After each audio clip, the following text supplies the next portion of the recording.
India our country. यहाँ पर हम इंडिया की लगभग पोजीशन, फिजिकल फीचर्स, लोकेशन, सारी चीज़ों के बारे में यहाँ पर पढ़ेंगे।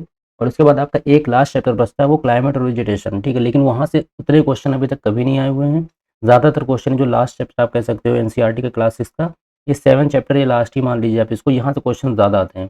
चलो फटाफट यहाँ पर देखो, सबसे पहले अगर हम लोकेशन की बात करें, ठीक है, तो लोकेशन की अगर बात करें तो एक चीज़ आपको पता होगा कि इंडिया हमारा नॉर्दर्न हेमिस्फीयर में आता है, ठीक है। मतलब अगर ये वर्ल्ड है, ये हो जाएगा आपका नॉर्दर्न हेमिस्फीयर और ये हो जाता है आपका साउदर्न हेमिस्फीयर। तो इंडिया यहाँ कहीं लाई करता है तो नॉर्दर्न हेमिस्फीयर में आता है। अब यहाँ से जो लैटिट्यूड गुजरती हैं, ठीक है, जो पैरेलल सर्कल होते हैं, ये लैटिट्यूड होता है, और ये आपका ऐसे अगर आएगा तो ये लॉन्गिट्यूड होता है। तो अगर हम लैटिट्यूड की बात करें तो लैटिट्यूड जो इंडिया का अगर हम बात करें यहाँ से स्टार्ट होता है तो 8 डिग्री, ठीक है, और 4 मिनट नॉर्थ से लेकर, ठीक है, यहाँ से लेकर ये होगा आपका 37 डिग्री 6 मिनट नॉर्थ, ठीक है। मतलब अगर लैटिट्यूड की बात करें तो 8 डिग्री 4 मिनट से लेके 37 डिग्री 6 मिनट नॉर्थ में। अब लैटिट्यूड मतलब जो ऐसे ऐसे लाइन्स यहाँ पर गई होंगी, इसी में फिर आपका आ जाता है 23, ठीक है, हाफ डिग्री नॉर्थ।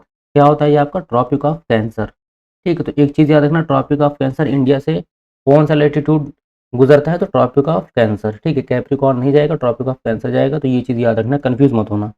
उसके बाद अब अगर हम बात करें लॉन्गिट्यूड की बात करें, ठीक है, मतलब जो लाइन इस तरीके से आई होंगी इंडिया पे, ठीक है, इस तरीके से जो लाइन आई होंगी, तो अब अगर हम इनकी बात करें कहाँ से कहाँ तक, तो 68 डिग्री 7 ईस्ट, मतलब अगर हम बात करें यहाँ से तो 68 डिग्री 7 मिनट, ठीक है, ईस्ट हो जाएगा आपका ये, क्योंकि ईस्ट साइड में है। अगर यहाँ पर इंडिया है तो ये आपका हो जाएगा ईस्ट और नॉर्दर्न हेमिस्फीयर में, ठीक है, नॉर्दर्न हेमिस्फीयर में और ईस्ट डायरेक्शन में होगा। तो 68 डिग्री 7 मिनट, अगर समझ में नहीं आ रहा तो उसको वर्ड सुन लेना। यहाँ से लेकर इसका जो पूरा लॉन्गिट्यूड है कहाँ तक गया है, 97 डिग्री, ठीक है, और 25 मिनट ईस्ट, ठीक। तो ये लॉन्गिट्यूड की बात हो गई, समझ गए इस चीज़ को। मतलब यहाँ पर अगर हम लिख दें लैटिट्यूड की बात करें तो आपका हो जाएगा 8 डिग्री 4 मिनट नॉर्थ से लेकर 37 डिग्री 6 मिनट नॉर्थ तक। अगर हम लॉन्गिट्यूड की बात करें, लॉन्गिट्यूड जो होगा वो 68 डिग्री 7 मिनट ईस्ट से लेकर 97 डिग्री 25 मिनट ईस्ट। अब देखो, जैसे लैटिट्यूड में हमने कंपेयर किया कि कैंसर, ट्रॉपिक ऑफ कैंसर कहाँ से पास होता है, तो वैसे लॉन्गिट्यूड में इंडियन स्टैंडर्ड टाइम होता है, ठीक है। वो इंडियन स्टैंडर्ड टाइम अगर हम बात करें तो वो कहाँ से पास होता है आपका, तो जो होगा वो 82 डिग्री, ठीक है। इस चीज़ को समझ लो, ये आपके मिर्ज़ापुर एरिया से वो होके गुजरता है इंडियन स्टैंडर्ड टाइम जो होता है आपका, ठीक है। ठीक है, लाइन थोड़ा आप समझ लेना, ये हो जाएगा, मान के चलो अगर यहाँ पर यूपी में आपका जो मिर्ज़ापुर पड़ता है, ठीक है, मिर्ज़ापुर, तो यहाँ से अब ये कितने डिग्री लॉन्गिट्यूड से पास होता है, तो ये आपका हो जाता है 82 डिग्री, 82 डिग्री 30 मिनट ईस्ट, ठीक है। तो लॉन्गिट्यूड एक्सटेंशन अगर हम बात करें तो 68 डिग्री 7 मिनट से लेकर 97 डिग्री 25 मिनट तक है, और हमारा 82 डिग्री और 30 मिनट जो भी है आपका ईस्ट, ये आपका आ जाता है इंडियन स्टैंडर्ड टाइम की लाइन आती है, आईएसटी बोलते हैं इसको, ठीक है। तो ये तो हो गया लैटिट्यूड लॉन्गिट्यूड की बात। अब इसके बाद अगर हम बात करें यहाँ पर कि इंडिया का नॉर्दर्न पॉइंट कौन सा है, ठीक है, साउदर्न पॉइंट कौन सा है, ईस्टर्न पॉइंट कौन सा है और वेस्टर्न पॉइंट कौन सा है, ठीक है, या कहाँ से कहाँ तक इंडिया का विस्तार है, अगर उस चीज़ की बात करें यहाँ पर, तो अब देखो उसको समझते हैं। तो जो इसका नॉर्दर्न पॉइंट है, मतलब कहाँ से कहाँ तक इंडिया फैला है, तो लद्दाख से लेकर, पहले तो कश्मीर था, तो जब अलग हो गया लद्दाख कश्मीर, तो अब क्या होगा, लद्दाख से लेकर, मतलब नॉर्थ में लद्दाख, कहाँ तक आपका, कन्याकुमारी तक, ठीक है, कन्याकुमारी। मतलब अगर एग्जाम में पूछ ले नॉर्दर्न पॉइंट कौन सा है या नॉर्दर्न मोस्ट पॉइंट कौन सा है, तो लद्दाख हो जाएगा, साउदर्न मोस्ट पॉइंट आपका कन्याकुमारी हो जाएगा। उसके बाद अगर हम ईस्ट से वेस्ट की बात करें तो आपका अरुणाचल प्रदेश से लेकर, ठीक है, अरुणाचल प्रदेश से लेकर कहाँ तक आपका ये जाएगा, कच्छ तक जाएगा गुजरात में, ठीक है, कच्छ तक जाएगा। तो ये हो गया इसका नॉर्थ से लेकर साउथ तक। तो नॉर्थ से लेकर साउथ तक पूरी डिस्टेंस की अगर हम बात करें यहाँ पर, ठीक है, नॉर्थ से साउथ तक अगर हम यहाँ से पूरी डिस्टेंस की बात करें तो कितने किलोमीटर का एरिया कवर करती है ये, ठीक है। तो कितना किलोमीटर हो जाएगा ये टोटल आपका, 3200 किलोमीटर, ठीक है, 3200 किलोमीटर। और अगर सेम इसी तरीके से हम बात करें अरुणाचल प्रदेश से लेके कच्छ कच्छ तक, ठीक है, मतलब ये पूरा कितना किलोमीटर कवर करेगा, ये हो जाएगा आपका 2900 किलोमीटर। ठीक है, तो याद रखना ईस्ट से वेस्ट में थोड़ा कम डिस्टेंस है, बाकी नॉर्थ और साउथ में ज़्यादा डिस्टेंस है, आप मैप से भी अंदाज़ा लगा सकते हो। तो यहाँ से लेके यहाँ तक की इसकी जो हो जाएगी डिस्टेंस टोटल, देखो नॉर्थ से लेकर साउथ तक की अगर इंडिया के डिस्टेंस की बात करें तो 3200 किलोमीटर हो जाती है, और ईस्ट टू वेस्ट की अगर बात करें हम तो 2900 किलोमीटर हो जाती है। ठीक है, अब यहाँ पर देखो एक चीज़ याद रखना, अगर मान लो कभी भी एग्जाम में एरिया पूछ ले पूरा, ठीक है, टोटल इंडिया कितने एरिया में फैला हुआ है, तो यहाँ पर देखो इसका थोड़ा इरेगुलर शेप है, तो इसका जो टोटल एरिया होगा वो हो जाएगा 3.28 मिलियन किलोमीटर स्क्वायर। ठीक है, million kilometre square, 3.28 million kilometre square.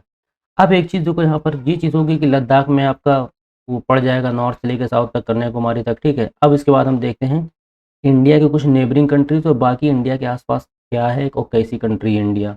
ठीक है, एक वर्ड आपका एनसीईआरटी में आता है, उसको भी यहाँ पर हम डील करेंगे। तो देखो इस तरफ आपका है, इस तरफ अगर हम बात करें तो आपका बे ऑफ बंगाल पड़ता है। ठीक है, जिसे हम बंगाल की घाटी बोलते हैं, बे ऑफ बंगाल हो गया। ठीक है, और इस साइड आपका हो जाता है अरेबियन सी। ठीक है, अरेबियन सी, और यहाँ पर आपका आ जाता है इंडियन ओशियन। ठीक है, तो तीनों तरफ क्या है, ये पानी से घिरा हुआ है, इस वजह से इसको हम क्या बोलते थे, इस वजह से इंडिया को हम बोलते थे पेनिनसुलर कंट्री। ठीक है, पेनिनसुलर कंट्री। पेनिनसुला मतलब क्या होता है, पेनिनसुला मतलब होता है कि वो लैंड का एरिया जो तीनों तरफ पानी से घिरा हुआ हो। ठीक है, तीनों साइड क्या हो, कोई वाटर बॉडीज हो, चाहे सी हो, ओशियन हो, कुछ भी हो। ठीक है, तो इंडिया का एक पेनिनसुलर कंट्री है, अरेबियन सी हो गया, इधर बे ऑफ बंगाल, इधर इंडियन ओशियन। अभी इसके बाद हम थोड़ा वो भी पढ़ेंगे कि कौन सी रिवर बे ऑफ बंगाल में जाके गिरती है, कौन सी अरेबियन सी में जाके गिरती है। ठीक है, उसको भी पढ़ेंगे। तो चलो फिलहाल अब यहाँ पर अगर हम देखें नेबरिंग कंट्रीज़ की बात करें तो ये तो हो गया आपका पाकिस्तान हो गया, ये आपका अफगानिस्तान हो गया। ठीक है, ये आपका इधर हो जाएगा नेपाल। ठीक है, इधर आपका भूटान, ये आपका हो जाएगा म्यांमार, ये आपका बांग्लादेश हो जाएगा। ठीक है, अब यहाँ पर देखो आपका इधर जो बचा एरिया ये चाइना हो जाएगा। ठीक है, तो इस चीज़ को समझ लिए कितनी नेबरिंग कंट्रीज हैं, 1 2 3 4 5 6 7। ठीक है, अब एक चीज़ याद रखना, ये तो होगी वो नेबरिंग कंट्रीज जो इंडिया के बॉर्डर से अटैच है। ठीक है, तो अगर हम बात करें कि इंडिया कितनी कंट्रीज से अपना बॉर्डर शेयर करता है, ठीक है, तो बॉर्डर कितनी कंट्रीज से शेयर करता है, 7 कंट्रीज हो गई। ठीक है, 7 कंट्रीज हो गई।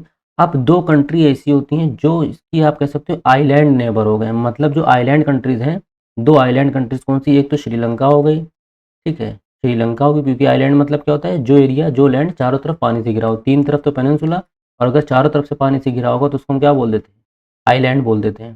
ठीक है, तो आइलैंड पूरा एक ये कंट्री होगी आपका मालदीव्स।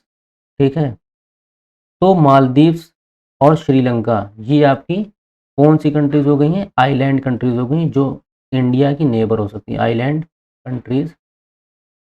ठीक है, श्रीलंका हो गई, और उसके बाद हो गया आपका मालदीव्स। तो हो सके तो इस चीज़ को नोट कर लेना, क्योंकि इस वाले से तो क्वेश्चन पूछ सकता है। नेबरिंग कंट्रीज तो लगभग सबको याद हो गई होंगी, लेकिन ये दो चीज़ें जो श्रीलंका और मालदीव्स, ये आपकी श्रीलंका भी लोगों को याद रहती है, मगर मालदीव्स आमतौर पर बहुत लोगों को नहीं पता रहता कि मैप में कहाँ पर है, तो इस वजह से मैप के थ्रू पढ़ा रहे हो, तो यहाँ पर आप लोकेशन भी देख लेना। तो हो सके तो उसका स्क्रीनशॉट ले लेना या फिर आप इसको नोट कर लो।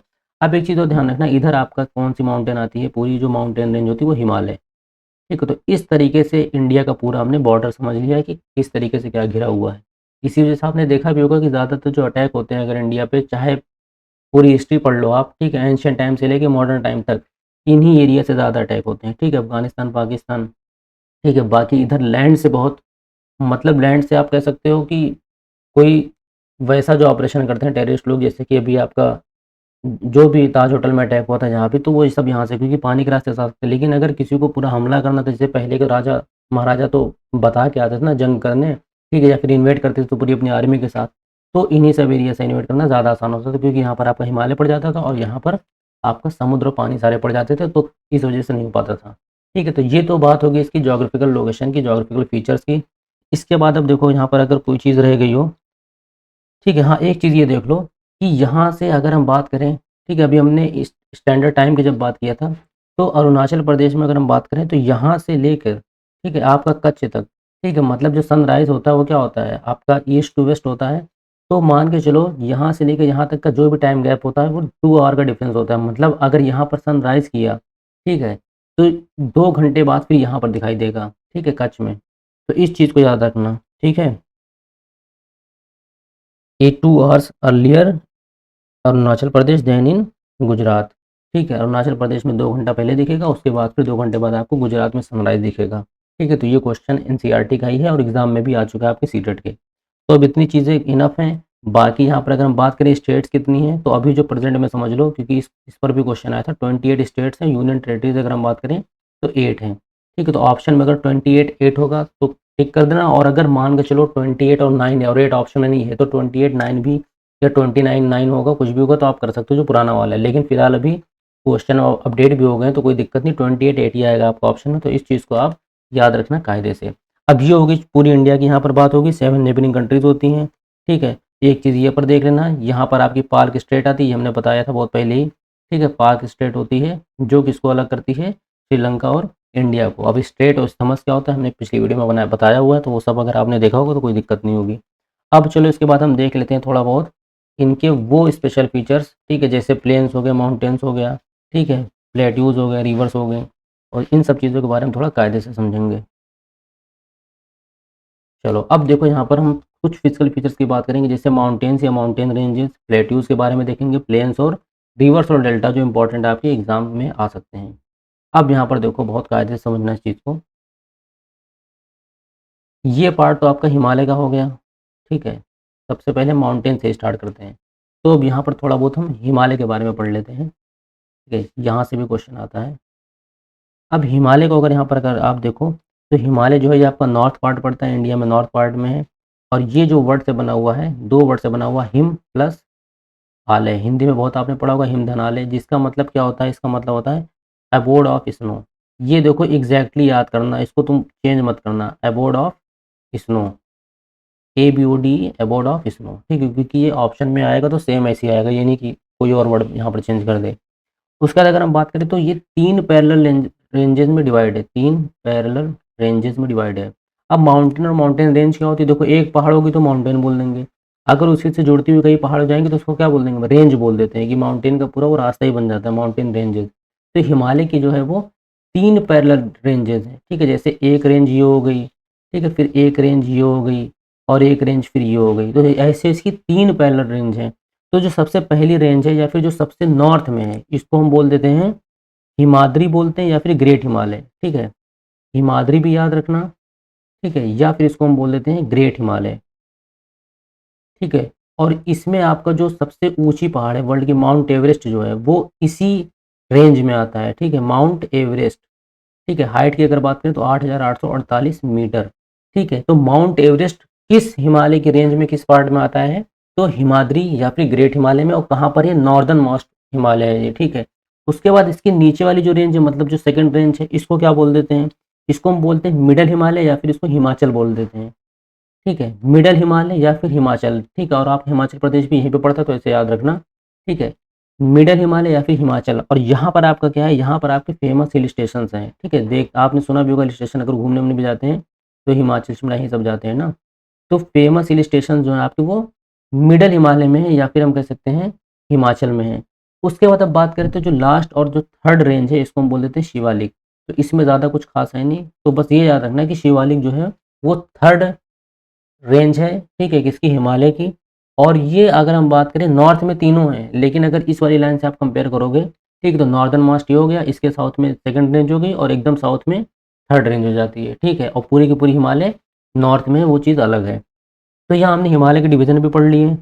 और बस इतना याद रखना, माउंट एवरेस्ट आपका हिमाद्री या ग्रेट हिमालय पहली रेंज में आता है, और हिमाचल में आपका हिल स्टेशन वगैरह ये सब फेमस है, तो यहाँ पर ये आते हैं। अब इसके बाद हम देखो थोड़ा प्लेट्यू के बारे में पढ़ लेते हैं। तो प्लेट्यू के बारे में पढ़ना है तो यहाँ पर समझ लो, एक सबसे पहले आपका आता है डेक्कन प्लेट्यू। ठीक है, डेक्कन प्लेट्यू। अब देखो जहाँ हम लिख रहे हैं वही इसकी समझ लेना आप, लोकेशन भी हो जाएगी, मतलब आपका ये MP और इधर थोड़ा बहुत आंध्र प्रदेश, ये सब चीज़ें ये कवर करेगा। ठीक है, तो ये हो गया आपका डेक्कन प्लेट्यू। उसके बाद आपका आता है मालवा प्लेट्यू। अब जो मालवा होगा वो थोड़ा यहाँ पर होगा। ठीक है, मतलब यहाँ पर वो MP को भी कवर कर रहा होगा और राजस्थान को भी। ठीक है, तो यहाँ पर देखो हम लिख देते हैं डेक्कन प्लेट्यू। अगर वैसे पूछेगा तो मध्य प्रदेश ऑप्शन में दे देता है, तो कोई दिक्कत नहीं। ठीक, और फिर आपका यहाँ पर मालवा अगर हम बात करेंगे तो MP और प्लस राजस्थान। ठीक है, और उसके बाद आपका आता है छोटा नागपुर प्लेट्यू। ठीक है, छोटा नागपुर प्लेट्यू यहाँ पर है। ठीक है, तो इसको भी समझ लेना, तो छोटा नागपुर प्लेट्यू अगर बोलेगा, ठीक है, तो ये आपका उड़ीसा, छत्तीसगढ़, ठीक है, ये सब पार्ट में आ जाता है। तो इस चीज़ को भी याद रख लेना। देखो यहाँ पर हम बात कर लेते हैं, प्लेट्यू की बात होगी, यही 3 इंपॉर्टेंट प्लेट्यू है। मालवा आपका आ जाएगा, ठीक है, तो एमपी राजस्थान का पार्ट है। डेक्कन प्लेट्यू आपका एमपी वगैरह का पार्ट हो जाएगा, ठीक है, आंध्र प्रदेश ये सब एरिया मतलब। और एक चीज़ याद रखना, ये ट्रायंगुलर इन शेप होता है, जो प्लेट्यू होता है ये ट्रायंगुलर शेप में होता है, तो इससे बस ये क्वेश्चन आता है। लोकेशन बहुत कम आती है, ठीक है, ट्रायंगुलर पूछ लेगा कौन सा शेप है, बाकी छोटा नागपुर प्लेट्यू आपका इधर हो जाएगा। तो इस चीज़ को समझ लेना। और यहाँ की स्टेट्स जिनको पता होंगी, एक बार स्टेट्स वगैरह मैप में देखते रहो। अगर आप सीटेट की प्रिपरेशन कर रहे हो या फिर जहाँ पर भी आपका मैप से रिलेटेड क्वेश्चन आएगा, तो आपको पता होना चाहिए कौन सी स्टेट कहाँ पर है, ठीक है। तो चाहे क्रोम से या कहीं से भी आप एक बार फोटो देख लो, प्रिंट करके रख लो अपने सामने, 5-6 दिन देखोगे समझ में आ जाएगा सब।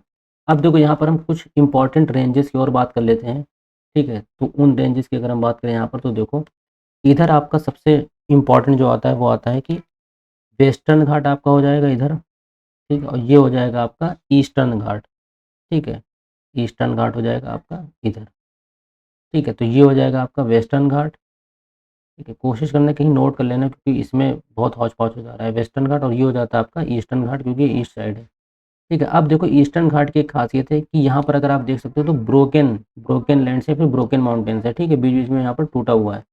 और वेस्टर्न घाट ऐसे नॉर्मल है।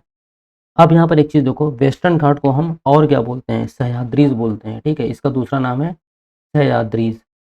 तो इसको भी याद रखना, क्योंकि नेम चेंज कर दे तो दिक्कत हो जाती है। तो वेस्टर्न घाट या सह्याद्रीज एक चीज़ होगी, ईस्टर्न घाट ये हो गया, ब्रोकन होती है। अब यहाँ पर एक चीज़ देख लेना आप, अरावली रेंज भी पूछ लेता है कभी कभी। तो ये जो आपकी रेंज होती है, ये होती है आपकी अरावली रेंज, ठीक है, अरावली रेंजेस होती हैं। उसके बाद अगर हम बात करें, तो आपका विंध्या आती है, तो विंध्या इधर डेक्कन प्लेटू के आसपास आती है आपकी विंध्या, ठीक है, विंध्या रेंज। और इसी के नीचे आपकी सतपुरा रेंज आती है, ठीक है, यहाँ अलग से लिख रहे हैं सतपुरा रेंज, ठीक है। तो सतपुरा विंध्या रेंज हो गई, इधर आपका फिर अरावली रेंज होगी, और इधर आपकी आती है नीलगिरी हिल्स, ठीक है, नीलगिरी हिल्स, नीलगिरी हिल्स, ठीक है। तो इनका बस तुमको एक बार बस ऐसे मैप देख लोगे समझ में आ जाएगा। अरावली ये ऊपर हो गया, इधर फिर आपका नीलगिरी हो गया, ठीक है, विंध्या सतपुरा, ईस्टर्न घाट वेस्टर्न घाट हो गया आपका, बाकी हिमालय रेंज तो यहाँ पर हो गई।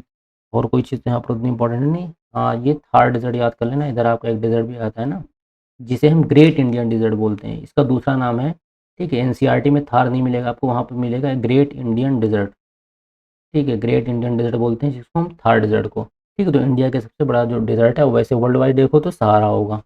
अब यहाँ पर देख लो ये चीज़ें हो गई। अब हम इसके बाद बात करते हैं प्लेन्स की। प्लेन्स मतलब जो मैदान होते हैं। अब प्लेन्स कैसे बनते हैं, मैंने आपको बताया था कि जो भी वाटर बॉडीज़, ठीक है, ज़मीन को क्या करेंगे, वहाँ पर रास्ता बनाते चली जाएंगी। तो यहाँ से पानी जा रहा है, यहाँ से पानी जा रहा है, तो इसके आसपास की जो लैंड होती हैं वो फर्टाइल होने लगती है, मतलब वहाँ पर कल्टीवेशन फार्मिंग ये सब आसानी से हो जाता है, तो पॉपुलेशन भी वहाँ ज़्यादा होती है, ठीक है। तो ये तुम्हारा प्लेन्स हो जाता है। अब यहाँ पर देखो कितने टाइप के प्लेन्स होते हैं। ये जो पूरा एरिया है आपका, ठीक है, ये जो पूरा एरिया ये आपका नॉर्दर्न प्लेन है, ठीक है, नॉर्थ में तो नॉर्दर्न प्लेन हो जाएगा आपका, ठीक है।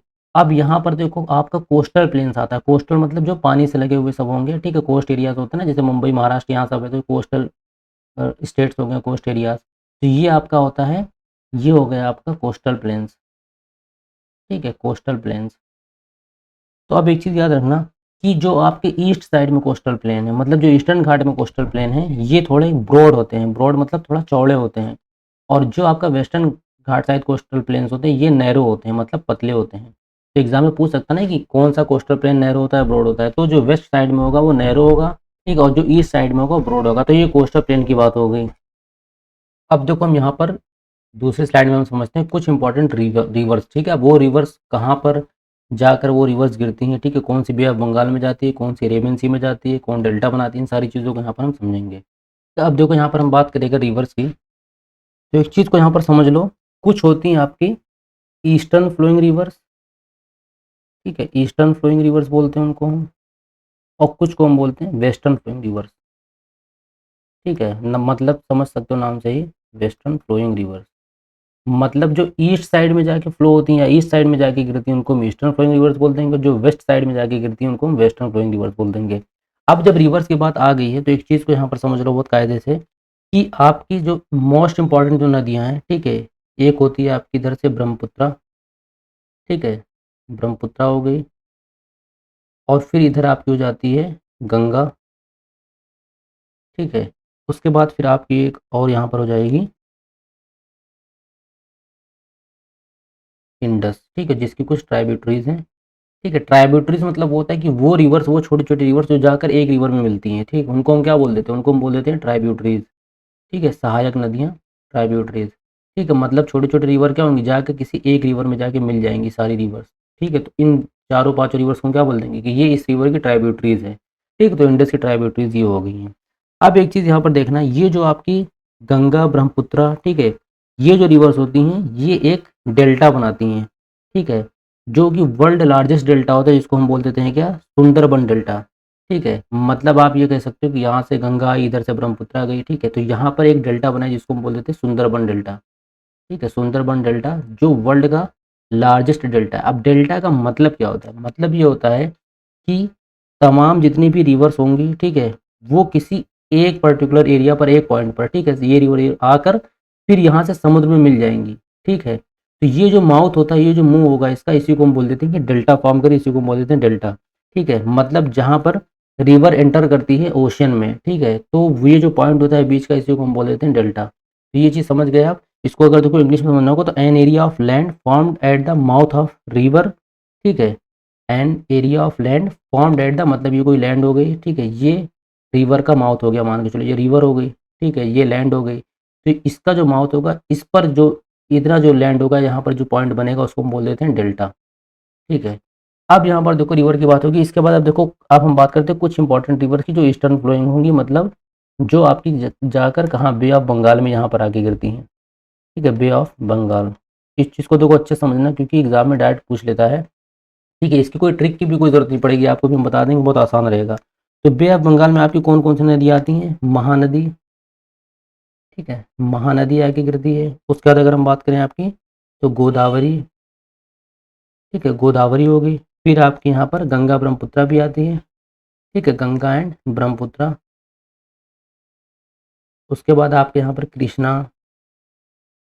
ठीक है, कावेरी, मतलब के वाली जो हो गई। ठीक है, जी वाली गंगा गोदावरी हो गई। ये सब क्या होती है आपकी ईस्टर्न फ्लोइंग रिवर, मतलब ये आके बे ऑफ बंगाल में यहाँ पर गिरती हैं। अब इधर आपका आता है अरेबियन सी। ठीक है, अब अरेबियन सी में कौन कौन सी नदियाँ आती हैं, तो देखो दो नदियाँ मेन है, नर्मदा और तापी। ठीक है, ये आपकी कहाँ जाती हैं, ये आपकी अरेबियन सी में आके गिर जाती हैं। ठीक है, नर्मदा तापी जो होंगी, और इधर जो होंगी आपकी बे ऑफ बंगाल में, ये महानदी गोदावरी। ठीक है, गंगा कृष्णा। तो तुम अगर ये दोनों भी याद कर लोगे, नर्मदा तापी अरेबियन सी की, बाकी जो बची होगी वो बे ऑफ बंगाल की होगी। तो बस इतना बहुत है, तुमको अरेबियन सी का याद करना है।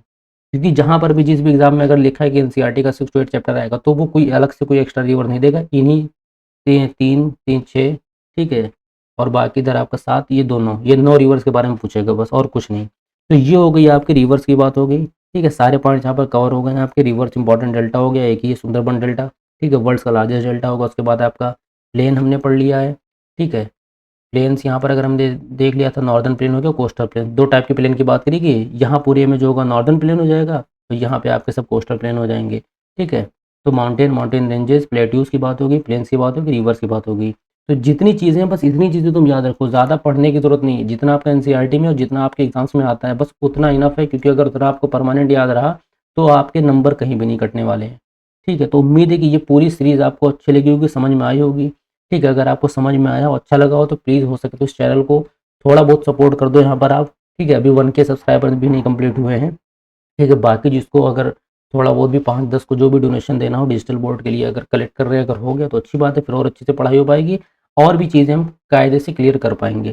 ठीक है, तो आपका अपना चैनल है, हो सकेगा तो सपोर्ट करना, और जहाँ पर जो भी कमी होगी उसको ज़रूर आप कमेंट करना। ठीक है, क्योंकि वो ज़्यादा सही रहेगा हमारे लिए भी, आपके लिए भी। ठीक है, बाकी जिस टॉपिक में जो भी क्लियर होगा, या जिस पर आपको पर्टिकुलर कोई एक न्यू वीडियो चाहिए, उस टॉपिक को आपको डिटेल में पढ़ना, तो वो भी कमेंट कर सकते हो। इसके बाद ज़रूर हिस्ट्री का जब भी हमारा कंटेंट अपलोड होगा, तो प्लीज़ देख लेना।